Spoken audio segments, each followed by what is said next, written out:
A new concept in merchandising, the Underwater Boutique. Bonsoir à tous. Et bien surtout, vous ne changez rien, vous restez confortablement installés, le téléphone et le Minitel à portée de main pour commander les superbes téléclubs que nous vous proposons. C'est parti pour le téléachat. Et depuis quelques mois, cette technique révolutionnaire débarque en France. Bonjour François, merci de nous accueillir chez vous au cœur d'AKDV. Est-ce que vous pouvez nous en dire un tout petit peu plus déjà sur votre parcours, votre expérience et votre savoir-faire? Bonjour Jérôme. Donc, mon parcours, j'ai fait une première étape à l'école des Beaux-Arts. Ensuite, j'ai été diplômé de Camondo, d'où je suis sorti architecte d'intérieur. Et j'ai démarré ma carrière chez Jean-Michel Villemotte, où je suis resté 5 ans.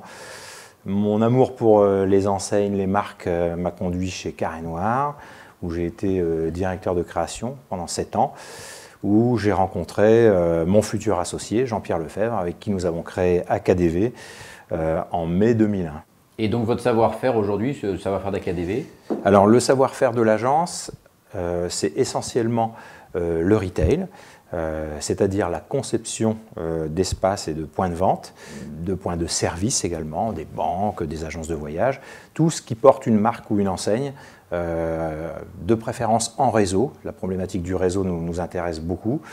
Et notre savoir-faire, c'est l'architecture intérieure de ces points de vente, leur identité visuelle et leur réalisation à travers 3 enseignes chez AKDV. AKDV qui s'occupe du retail, AKDV Marque qui s'occupe de la communication visuelle, du graphisme, et AKDVB pour Building qui réalise les projets d'AKDV. Et alors, du coup, depuis cette expérience et depuis l'essor d'AKDV, est-ce que vous percevez finalement une évolution du design, notamment du design en magasin et au service du client? Alors, évidemment, le design et la perception du design évoluent, les besoins changent, l'attractivité des points de vente est devenue un enjeu majeur, et notamment pour la raison de l'arrivée d'Internet. Au départ, les gens pensaient que c'était un concurrent de la distribution, donc les gens ont réfléchi à une nouvelle façon d'organiser les points de vente, et il me semble que les points de vente ont encore beaucoup à progresser, puisque les points de vente doivent amener aux visiteurs l'expérience qu'Internet ne peut pas leur procurer. Donc l'évolution est en marche et l'évolution change au fil de chacun des briefs que nous recevons de nos clients depuis que j'ai commencé ce métier. Donc on est vraiment au cœur de notre sujet, l'omnicanal. Alors justement, ce parcours client, est-ce que vous pouvez nous parler de quelques problématiques que vous avez rencontrées par exemple récemment chez certains de vos clients? L'omnicanal, pour moi, ce n'est pas uniquement un problème digital, c'est surtout une question de cohérence entre la marque et ses points de contact avec le client. On travaille en ce moment pour une enseigne. Cette enseigne nous a demandé de travailler sur ses points de vente par rapport au travail que nous avions fait et à la cohérence que nous avions fait sur l'identité visuelle. Et nous en sommes arrivés également à repenser leur bureau. Pour moi, l'omnicanal, c'est un exemple parfaitement illustré par ce client. Ce client, c'est Nexity, c'est un promoteur immobilier. Donc nous avons transformé toutes les agences Lamy en agences Nexity.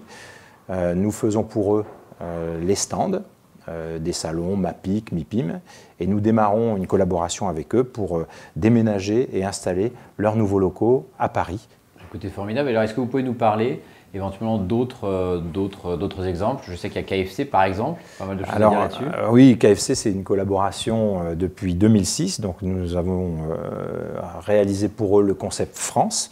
Il faut savoir que KFC a une charte mondiale avec des touch points que chaque pays est obligé de respecter, mais chaque pays peut avoir son propre concept. Et nous avons remporté en 2006 la compétition pour le concept KFC France, que nous n'avons cessé de faire évoluer au fil du temps jusqu'à aujourd'hui, où on est sur une deuxième version du concept, puisque nous sommes sur un concept qui s'appelle ISP, In-Store Prepared.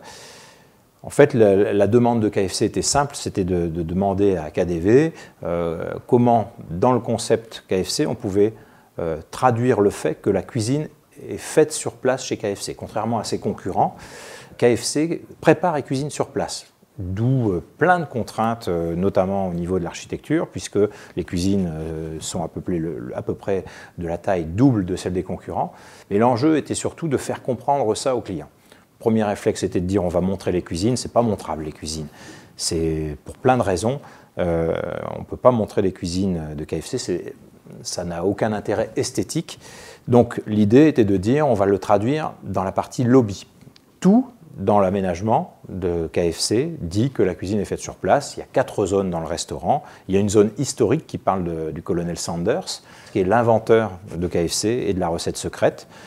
Il y a une zone kitchen, avec les codes physiques des matériaux d'une cuisine, l'inox, de la transparence, des manches debout. On a l'impression d'être dans une grande cuisine. Il y a une zone qu'on appelle handmade, comme son nom l'indique. Chez KFC, tous les produits sont faits à la main. Il y a des galeries de photos. On voit les mains des stews. Les stews sont les cuisiniers. Ils tournent les pignons de poulet 7 fois dans la farine dans un sens, 10 fois dans l'autre et 7 fois dans l'autre. Ça, c'est des choses que nous avons appris en visitant les cuisines, en interviewant les cuisiniers. Et le 7-10-7, on en a fait un film, un rituel, un graphisme, vous imaginez, et cette zone s'appelle handmade. Et enfin, la dernière zone, qui s'appelle la zone bucket attitude, puisque le bucket, c'est le seau dans lequel on met le poulet. Et la particularité chez KFC, c'est que chez KFC, on partage. Chacun n'a pas son plateau, on peut partager. Et donc, cette zone qui s'appelle Bucket Attitude incarne cette convivialité, ce joyful qu'on trouve dans les restaurants KFC. Et quel a été du coup le rôle du digital ? Le digital est utilisé pour la performance. Et le digital, on l'a utilisé à travers des kiosques, des bornes de précommande. Et l'idée, c'était de faire en sorte que ces bornes accentuent la fluidité des prises de commande dans le restaurant. Ça passe par de l'électronique que nous ne maîtrisons pas, mais ça passe aussi par du design pour rendre ces bornes visibles, pour les rendre élégantes, pour les brander à la marque KFC, pour les positionner sur le parcours client aux endroits les plus judicieux et faire en sorte que les gens comprennent qu'ils doivent passer par les bornes, ensuite aller au comptoir de reprise de commande. Et sur ce sujet, le digital par exemple, est-ce que vous avez l'impression que c'est totalement différent quand on traite une chaîne de restauration, un univers culturel, de l'électroménager? Donc j'imagine que vous allez me dire oui, mais comment finalement?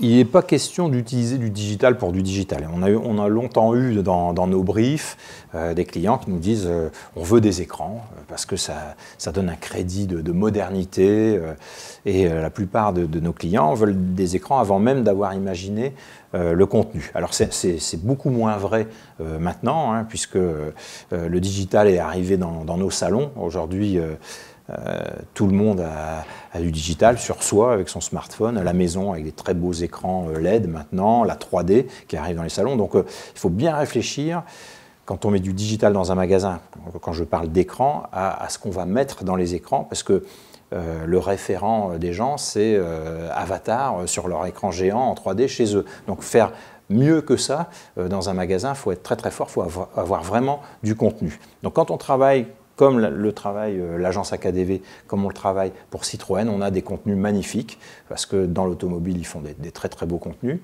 Quand on travaille pour de la cosmétique, des produits de luxe, il n'y a aucun souci, on arrive toujours à faire vivre des écrans. Pour d'autres enseignes, il faut bien voir que le digital soit au service de la performance ou de la relation client. Le digital doit être un lien. Par exemple, l'arrivée des tablettes dans certaines concessions automobiles, notamment chez BMW, permet aux vendeurs de rester en permanence en contact avec son client. Donc là, je dirais que le digital va être un élément de partage et de proximité puisque le format de la tablette oblige les gens à être proches et à être côte à côte. Donc là, ça a vraiment du sens. Je trouve que c'est vraiment une démarche intéressante d'utilisation du digital. C'est intéressant et effectivement, on voit que le rôle du vendeur finalement évolue. Alors donc vous avez cité Citroën. Qu'est-ce que vous avez déjà fait pour Citroën? Je crois que le public a déjà salué pas mal vos réalisations et en 2010 et en 2012 au Salon de l'Automobile. Qu'est-ce que vous avez fait finalement pour Citroën et qu'est-ce que vous êtes en train de faire ou est-ce que vous pouvez nous dire ce que vous allez faire aussi pour Citroën à l'avenir? Pourquoi Citroën a choisi AKDV? Parce qu'on a su, dès le premier stand, incarner les valeurs de la marque Citroën. Cette convergence entre la créativité et la technologie, nous en avons fait le concept du stand. La réussite d'un stand, c'est le temps que vont y passer les visiteurs. C'est comme ça que ça se mesure. Il est fait pour véhiculer l'image de sa marque, pour rendre les gens amoureux d'une marque. Par exemple, nous avons été les premiers à faire un écran circulaire, puisque notre concept est la convergence. Qui dit convergence dit un centre. Ce centre, c'est souvent le point focal du stand. la world premiere, c'est-à-dire la voiture qu'on va dévoiler au public et aux journalistes. Au-dessus de ce centre, on a un écran qui fait 10 mètres de diamètre, 2,20 mètres de haut. C'était en 2010 une world premiere, puisque faire un écran LED avec un pitch de 4 mm sur un diamètre de 10 mètres, ça s'était jamais fait. C'était une vraie prouesse technique que nous avons réalisée avec Barco. Donc ça, c'est une utilisation du digital pour faire un effet waouh et faire une image comme on l'a jamais vu, avec des films qui tournent à 360 degrés. En 2012, on a réutilisé cet écran, mais on lui a donné du mouvement. Voilà, parce que, comme je vous disais tout à l'heure, les gens sont blasés des belles images. Ils en ont chez eux, dans leur salon. Donc, non seulement on a des films à 360 degrés, mais l'écran montait et descendait, dévoilait des voitures. Donc le digital nous a permis également de montrer un concept qui est très actuel dans l'automobile et chez Citroën en particulier, la personnalisation. C'est un peu la course à la personnalisation. C'est Mini qui a donné le ton le premier, avec l'idée de pouvoir changer la couleur, le toit, les jantes et l'intérieur de sa voiture, d'avoir une voiture unique. Et Citroën a surenchéri cette idée avec DS, et notamment DS3. Donc nous avions mis en 2010 une voiture verticale dont les visiteurs pouvaient, en appuyant sur des touches de façon très très simple, changer la couleur et le graphisme des toits. Et alors, donc tout ça est effectivement passionnant. Est-ce que ça vous donne un peu une idée ou votre propre vision que vous pourrez partager avec nous de ce que pourrait être le commerce et la relation client finalement dans les années à venir? Il y a des clients qui aiment l'autonomie. Et l'enjeu, je pense, que des années à venir, ça va être d'offrir aux clients, aux visiteurs des points de vente, le choix de cette autonomie, puisque certains clients deviennent des experts, parfois plus experts que les vendeurs, puisqu'ils ont passé un peu de temps sur Internet avant d'aller dans les points de vente. À ce titre, il y a une enseigne qui s'appelle Clinique, une enseigne de cosmétiques qui a des corners dans les grands magasins et qui a trouvé une idée très très astucieuse, je trouve. On vous propose à l'entrée du point de vente soit un shopping bag, soit un petit bracelet, rouge si vous souhaitez qu'on vous fiche la paix, et vert si vous avez besoin d'un conseil. Donc si vous portez le bracelet rouge, aucune vendeuse viendra vous voir. Si vous portez le bracelet vert, dans les meilleurs délais, une vendeuse va venir vous voir pour vous aider. J'ai trouvé ça très très astucieux. En plus, vous avez vu ça à Paris ou dans notre... J'ai vu ça à Paris, dans un des grands magasins, et j'ai trouvé ça très malin, avec peu de moyens, aucun moyen digitaux, un moyen physique, très simple. En plus, ça fait un cadeau au client. Il l'emporte chez lui, il emporte un bout du concept chez lui. Je trouve ça très très astucieux. Formidable. Et alors François, peut-être les dernières questions, parce qu'on arrive un peu au bout de notre interview. Est-ce qu'il y aurait par exemple, je sais pas, un magasin ou un site internet voilà, qu'on devrait visiter? Moi, je suis abonné à quelques sites et il y a un site que j'aime beaucoup qui s'appelle le site Design. Il y a un site qui s'appelle Muse aussi. Bon, ça, c'est des sites de designers. Moi, j'y passe pas mal de temps parce que j'y trouve aussi parfois quelques inspirations. Alors, parlons d'inspiration, justement. Est-ce qu'il y aurait eu une bonne idée que vous n'avez pas eue, que quelqu'un d'autre a eue, que vous auriez aimé avoir? J'aurais aimé avoir l'idée que Clinique a eue pour ses clients.